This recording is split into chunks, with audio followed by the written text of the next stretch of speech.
Hi guys, જય શ્રી કૃષ્ણ. કેમ છો બધા? મારું નામ છે ઉર્વી અને હું રહું છું ઓસ્ટ્રેલિયામાં. તો ઓસ્ટ્રેલિયામાં જે હું સુપર માર્કેટમાં આવી હતી ઉલવર્થમાં, એમાં આ યોગર્ટ છે, એટલે કે દહીં અને વેનીલા ફ્લેવરનું છે. તો અહીંયા જે લોકો રહેતા હોય, સ્ટુડન્ટ વિઝા પર આવ્યા હોય કે વર્ક વિઝા પર, કે જે નવા આવ્યા હોય, જે મારી જેવા 10 વર્ષથી રહે છે પણ તો પણ છતાં ખબર ના હોય, હું ક્યારેય આ વેનીલા યોગર્ટ ખરીદતી નથી. અમે વેનીલા જે યોગર્ટ ફ્લેવર બનાવવો હોય તો પણ ઘરે જ બનાવીએ છીએ અને દહીં પણ ઘરે જ બનાવીએ છીએ. પણ આ જાણકારી માટે તમને કહું છું કે ઘણા બધાને ના ખબર હોય.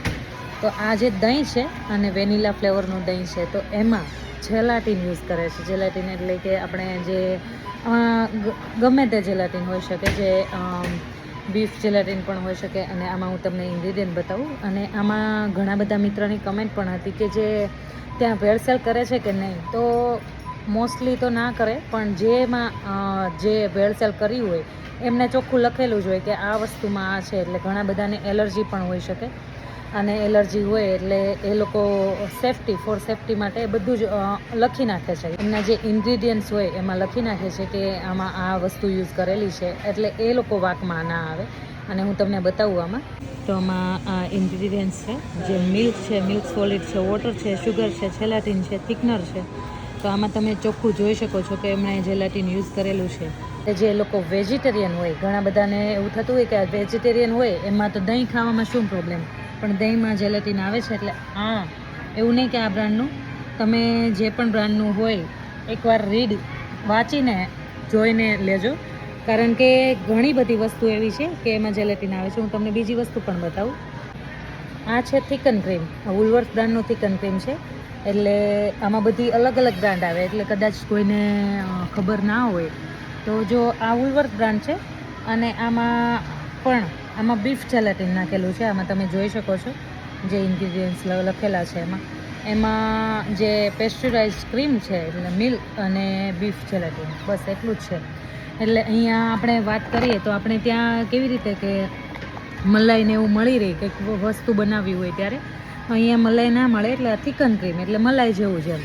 અને થિકન ક્રીમમાં આમાં બીફ જેલેટીન નાખેલું છે. અને ઘણા બધાને ના ખબર હોય, પેંડા ને એવું બધું બનાવવું હોય તો આ યુઝ કરતા હોય. પણ વેજીટેરિયન લોકો હોય, એમાં પણ આપણા ખાસ કરીને ગુજરાતી, બીફ એટલે આપણે તો ગાયની પૂજા કરીએ, ગાય માતાની પૂજા કરીએ, અને આ તો ના જ ખવાય. આની સાથે સાથે બીજી વસ્તુ પણ બતાવું. અને ઘણી બધી એવી વસ્તુઓ હોય છે કે તમારે ખબર પણ ના હોય અને તમે યુઝ કરતા હોય, રેગ્યુલર યુઝ કરતા હોય. અને જે આપણે વેજીટેરિયન હોઈએ પણ ખબર ના હોય કે આ ખવાય કે ના ખવાય, આ મલાઈ જ છે. અને ઘણા બધા લોકો યુઝ પણ કરતા હોય, હલવો બનાવતા હોય કે કંઈક સ્વીટ બનાવતા હોય એમાં પણ જે ખબર ના હોય તો આમાં બહુ બધી બીજી બ્રાન્ડ આવે છે, એમાં પણ તમે લઈ શકો છો. અને એમાં અમુકમાં નાખેલું હોય છે, અમુકમાં નથી હોતું.